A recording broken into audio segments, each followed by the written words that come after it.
Much like in life, in the NBA, timing is everything. A moment of hesitation or overeagerness can give milliseconds the power to sculpt legacies. When you break it down, basketball is, after all, a game that relies on timing. It's what separates the good from the great. The greats are able to master it and use every inch of leverage as advantage. But if you're a fellow hoops nerd, you've often wondered about the other guys, the ones who weren't as great because they can never get the timing right.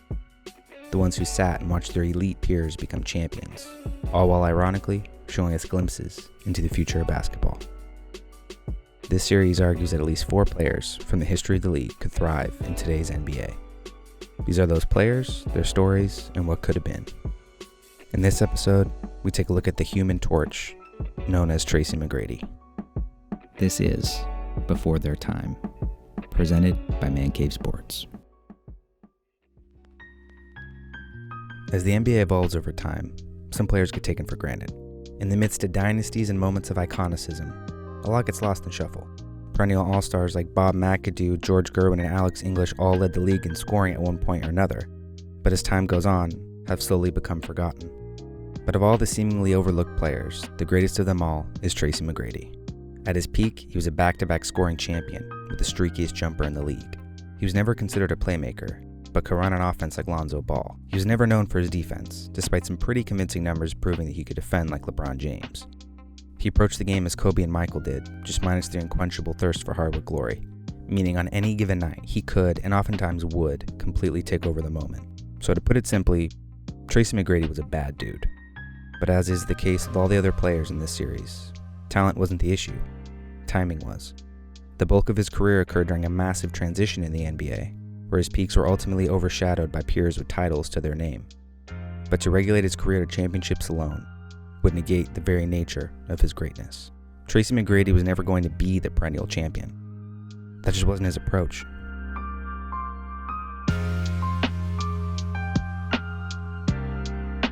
Although he'd been playing basketball for most of his life, McGrady was a generally unheralded prospect entering his senior year at high school. It wasn't until incredible performances at an Adidas camp that scouts began to take notice of his abilities. For the first time, they could witness a talent too explosive and too undeniably special to ignore. So impressive was his output that he would leave the camp as the #1 high school recruit in the nation. Seemingly overnight, Tracy made the climb from 175th to 1st overall in the rankings. That senior season, he backed up the hype, averaging 27, 8, and 7 from Mount Zion, a prestigious basketball academy known for producing pro-level talent. Lured by a lucrative sneaker deal with Adidas, the 17-year-old Tracy McGrady declared for the upcoming NBA draft. Heading into draft night, Tracy was seen as a raw project with untapped potential. The tools were there, but whether or not that potential can manifest itself was the question. Looking to land a potential face of the upstart franchise, Toronto GM Isaiah Thomas took T-Mac 9th overall. Seeing a teenager selected early has become commonplace in the modern NBA, but in 1997, this marked the 3rd highest a high schooler had ever been selected. Emerging stars like Kevin Garnett and Kobe Bryant may have paved the way, but teenagers were still seen as projects that carried immense risk. The promise was there, but the inability to predict who these people would become deterred most organizations from drafting them. That kind of massive transition is a lot to ask of any 18-year-old, and Tracy would initially struggle to adapt to the structure and professionalism of the NBA. After a rookie year from hell, the Raptors cleaned house and brought in management designed to help develop their young centerpiece. So with better coaching came more buckets, and with more buckets, attention from around the league. For still being a teenager, Tracy's game was surprisingly dense and served as a perfect complement to the raw athleticism that he so fiercely flashed in high school. Before he could legally buy a drink, McGrady had become one of the NBA's premier bench players. In the midst of steady development as a scorer, T-Mac's numbers further improved with the arrival of distant cousin and all-time athletic specimen Vince Carter. The newly minted duo helped usher in a new era of basketball in Canada and led Toronto to its first ever playoff appearance. In fact, you could easily make the argument that a whole generation of Canadian stars like Jamal Murray, Andrew Wiggins, and Shai Gilgeous-Alexander wouldn't have even picked up the sport if it had not been for the duo's influence. However promising the future might have seemed in the Six, there was just one problem. McGrady didn't like coming off the bench and wasn't quiet about it. He felt like his prodigious play warranted starting minutes and soon became frustrated as a sixth man. In the summer of 2000, his rookie deal expired, and Tracy took his career and future into his own hands. In a rare and seemingly unprecedented moment of early player empowerment, he signed with the Orlando Magic, along with all-star Grant Hill.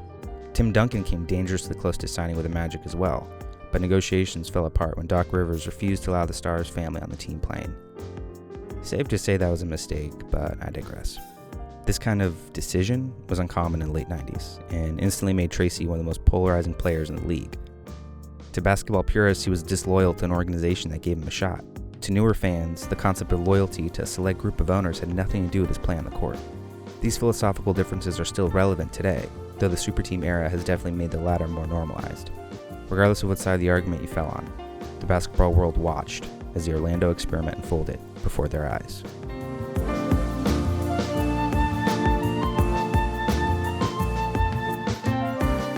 With the Magic, McGrady quickly separated himself from his often injured counterpart. Again, with more minutes came points, and with more scoring came league-wide recognition, as Orlando quickly became the Tracy McGrady Show. Not only did he take home the Most Improved Player of the Year award in 2001, but he followed that up with back-to-back scoring titles and first-team honors in 2003. That 03 season specifically spoke of his brilliance. In 75 games, he averaged 32.1 points, 6.5 rebounds, 5.5 assists, and 45% from the field and 79% from the charity stripe. The 23-year-old finished fourth in MVP voting, behind Kobe, KG, and Tim Duncan. Once again, McGrady had emphatically catapulted himself into the spotlight. Most impressive, though, was that he became the only player not named Michael Jordan, LeBron James, or David Robinson to lead the NBA in player efficiency rating, win shares per 48, and value over replacement player, and not win the Most Valuable Player award in the same year. In honor of Bill Simmons' endearing and obsessive tendency to club players together, we're going to call this the MVP but not MVP Club, an exclusive collection of some of the most underappreciated seasons in NBA history. In the opening round of the playoffs, Tracy didn't let up, averaging 32, 4, and 6 while taking the eventual champion Detroit Pistons to 7 games. But by the start of the 04 season, his body began to show early signs of wear, and it became clear that his scoring and shocking efficiency weren't enough to win at all. Playoff opponents made adjustments, and Orlando soon hit a wall. After another year with similar results, the frustrated star demanded a trade. Houston, who was coming off a rebuild, was eager to nab Yao Ming, an all-star teammate, and ultimately won out on the McGrady sweepstakes. In June of that year, T-Mac was dealt to the Rockets, and his future was suddenly full of question marks. But on December 9th, 2004, McGrady answered all the doubters with a performance for the ages. With just under a minute remaining in regulation, the undermatched Rockets found themselves down 8 points to the ultra-rival San Antonio Spurs. Get that play correct out of the timeout, and Popovich obviously upset with Manu. Here's McGrady for 3. 35. And the Spurs now lead by 7. Rockets looking for a quick shot. Bowen is all over McGrady. Foul is picked up. Hits a potential 4-point play. Tracy McGrady from downtown. Barrett can't find anybody. They have no timeouts remaining. Finally gets it in to McGrady. McGrady over Bowen for 3. Yes! Yes! Tracy McGrady. Yao Ming on the inbounds. Trying to make things difficult for Brent Barry. Gets it in. Kevin Brown lost it. Here comes McGrady. No timeouts remaining. McGrady for the win. Yes! 1.7 to go. San Antonio with no timeout. Here's Parker, and the Rockets steal a game from the Spurs. 13 points in 33 seconds. Unbelievable. Scoring 13 points in 35 seconds was the ultimate heat check moment. And the fact that this performance still stands out with inflated scoring totals of the modern game speaks to his timeless ability to put up points. He had quite literally, single-handedly won the game. But unfortunately for McGrady, the injuries wouldn't stop coming. His back was the first to go, then his knees soon followed. The elite athleticism and quickness that he once relied on so heavily was no longer there. Just 2 years after being in the MVP conversation, a 25-year-old Tracy McGrady became a shell of himself. With injuries also impacting Yao's minutes, McGrady's Rockets consistently struggled to advance past the first round of the playoffs. The very same player who so shockingly rose to stardom at such a young age began to suffer a slow decline in efficiency and health. His final seasons would be spent as a journeyman, eventually retiring, ironically enough, with the Spurs in 2013. Tracy McGrady's career boasted seemingly mythical peaks that proved ultimately too brief to notably impact his team's success.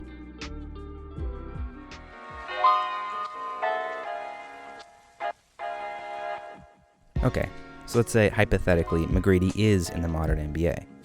What would he be? Well, he has a perfect size to run anywhere between the 1 and the 3, but could be a really effective 4 in a small ball system. We've seen this work.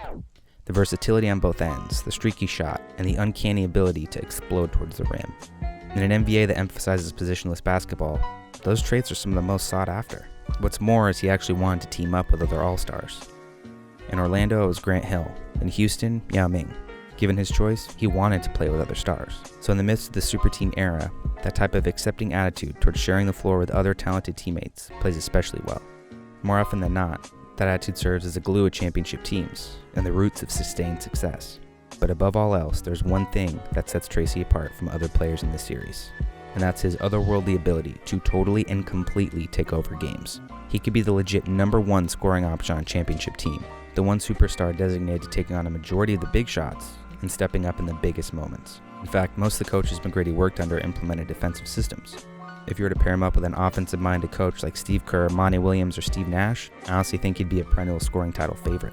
The modern offensive approach to the game caters to McGrady's strengths even more, emphasizing quickness, shooting, and the ability to draw fouls. Just look at his 03 season we talked about earlier, where he averaged nearly 10 free throw attempts per game. Even by today's standards, that type of output at the line is considered elite. An easy comparison is James Harden's 2017 MVP campaign, where he averaged nearly 10.1 free throw attempts per game.